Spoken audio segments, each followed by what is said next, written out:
Okay, so there's one more final word I'd like to make on rhythm and timing before we skip to our next videos. And it comes from a poetic, philosophical sort of standpoint. If the musical aesthetic thing doesn't interest you, then feel free to skip to the next videos and start jamming. This isn't really for you.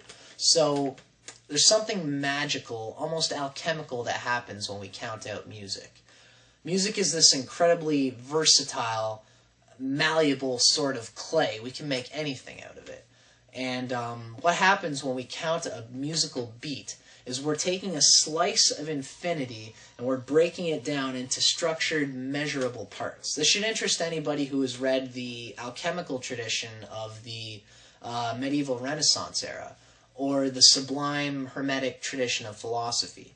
So let's consider ancient times for a moment, when there were no conceptual standards for the centimeter or for the inch or for the foot.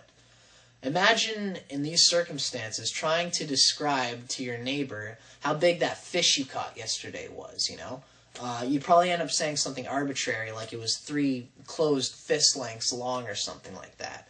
Imagine the difficulty they had of describing the smallest minute measurements, like, I'll give you 5 thumb lengths of wool thread for your fingernail of silver, you know?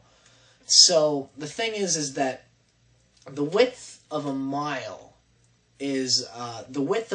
can be broken down into about 60,000 smaller inches. And the width of an inch can be broken down into a million, a billion, an infinitude of smaller increments of measurements. Bear with me because I'm bringing the point around. A micro measurement contains the same infinity of space as a meter stick does. It's all essentially measureless, really. Any definitions that we give to this observable, phenomenal reality of ours are entirely arbitrary.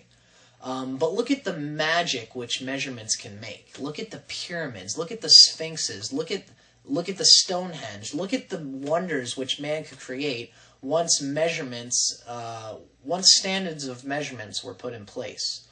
All of a sudden in history, once standards of measurement became widely available, ideas and artifacts could be created out of nothing. Building a temple, building a log cabin, building a small axe, building an idea even, is all the same process. It's all creating something out of nothing, creating form out of the formless, uncreated stuff of eternity. And music is the same way. For our archaic ancestors, for example, time was a blur. It was lineless. Time was an infinite line stretching out into infinity. There were no definitions for them. There were no boundaries. There was no definitions between moments in time. There were no moments in time. And then one day, somebody decided to create the first drumsticks, and they began smacking them together to a pulse, to a definite, stable pattern, to a rhythm. And that's when the first line was drawn.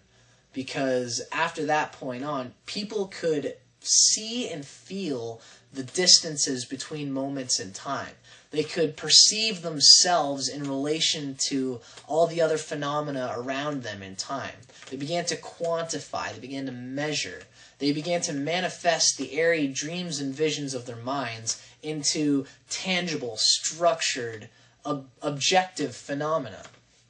Now, is this not the call of Hermes Trismegistus? Is this not the sublime echo of the ancients to contemplate and quantize the universe, to contemplate God's works for the sake of God? I don't mean God as in, you know, the guy in the white robes up, you know, the old geezer in heaven looking down. I'm talking about God as in the creative, sublime source of all things, the wellspring of life, the everythingness all around us.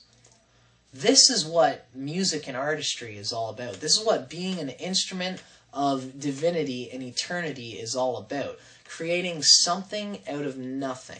Creating form out of formlessness. Creating structure out of infinity. Creating cosmos out of eternity.